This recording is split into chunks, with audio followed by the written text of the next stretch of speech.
I guess this is Hero. How's everyone doing today? So today I'm going over Venus's transit in the sign of Taurus, okay? It's not going to be a very long video.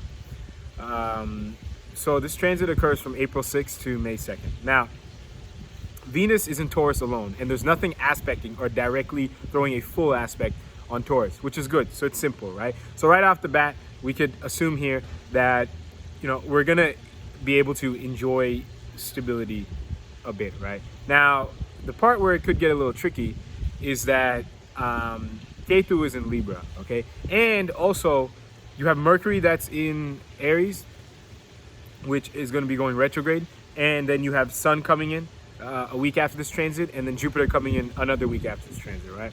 So the point here is that all these energies are going into Aries, and they're throwing aspects on the sign of Libra, okay? Or they're influencing that axis, right? This is why all planets have a seventh aspect. It's because they influence the axis that it's on, right? It's not, all the planets just naturally have a seventh aspect just for fun, right? It's because the influence is what gives it the fact that there is an aspect, right? It's not the other way around.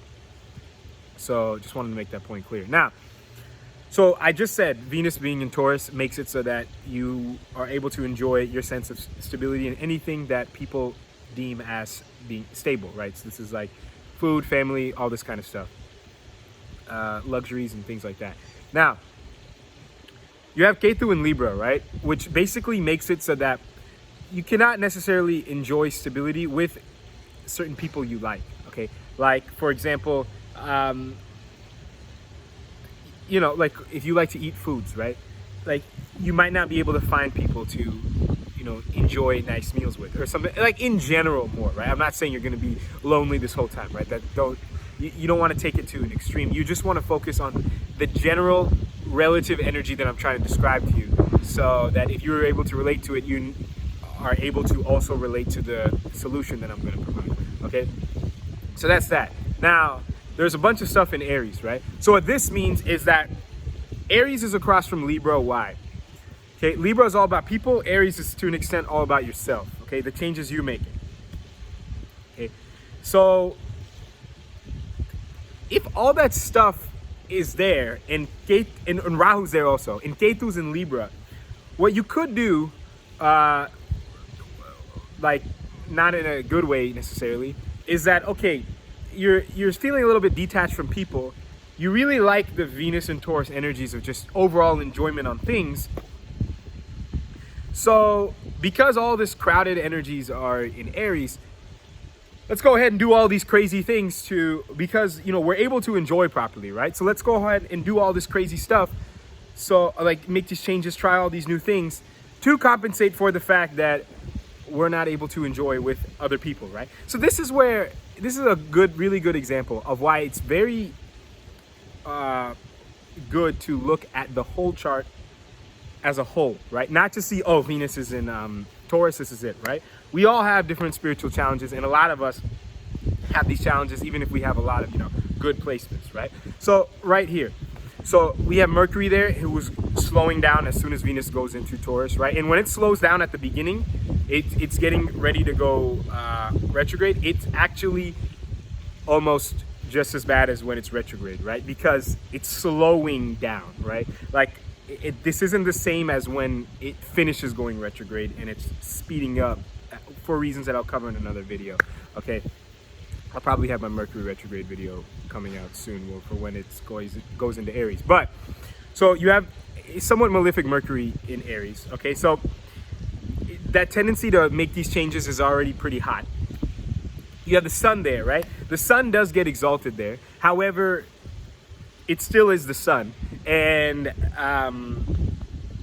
it's with Rahu and this retrograde Mercury, right? So you're going to have all this intense energies to try to do stuff, right? Now, what I would encourage you to do, and Jupiter comes in too, and I just already made a video on Jupiter in Aries, so you can watch that for more information on how that planet is going to affect this transit. But you can tell here that there's a lot of motivation to do stuff, right? A lot of my videos about this Aries transit is going to be like revolving around that topic. There's a lot of motivation to do stuff, but it's not really motivation. It's more like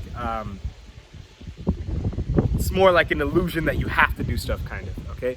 Or that you should do stuff. And I'm telling you, as far as how it is like related or directly correlated to this transit, because that's what this video is about, you're going to want to notice that, hey, I'm able to enjoy, but not with other people, right? Because Venus is in Taurus, but Ketu's in Libra. I have all this energy stuff about, you know, I'm just real charged up, right? Especially since Mars is in Gemini also, and Saturn is in Aquarius, right? So I'm all charged up and I'm ready to do stuff. But just make sure that whatever you're doing is not to seek more enjoyment, particularly to seek enjoyment with other people, okay? Because it will backfire, especially because Rahu is in Aries, okay, kind of doing its thing. Sun is there. I know Sun is exalted, right? But it's still the Sun, right? You can have Saturn exalted in Libra in your own natal chart, but if you're running Saturn Dasha, you're gonna notice it's still gonna be hard, right? So there's that. And Mercury is retrograde, which does not help. So like I said, I'm gonna try to conclude the video because this doesn't really need to be that long.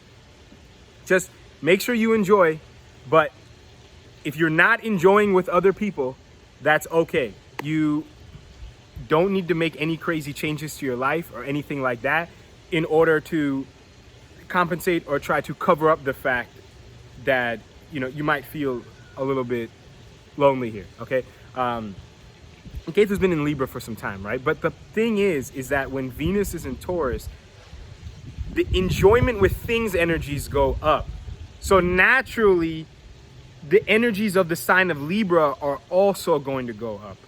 Okay, so it's going to make the Ketu more pronounced indirectly. Okay, this is not something you might hear too much, but this is just how I feel about the situation. Okay, so there's that going on. So that's why, in relative to this transit video, you want to watch out for the areas of Aries, right? Don't be like, oh wow, you know, all this stuff is going great. Let's try to do all this stuff in order to, you know, compensate for the fact that Ketu's in Libra, right? Ketu's in Libra. That karma is there for right now, so you have to just deal with it. Okay, I'll give you just a quick short example. Don't go out doing anything crazy to try to get people's attention, right? For example, like, I'm actually just gonna leave it like that. Okay, this video is getting long enough. So just don't do anything crazy to try to get people to notice you. And if you're getting people to notice you, like, let's just say you do it by accident or you do it before you watch this video, just notice that, okay, I'm probably doing it because I feel a little bit too detached from people. Let me just recognize that that's kind of what's going on right now, because Ketu's in Libra, and let me just enjoy what I can and make decisions appropriately. Let me not start or do anything crazy, okay? So that is the final conclusion for this video. If you have any questions or comments, you can feel free to let me know. And until next time, I will talk to everyone later. Thank you all so much for watching.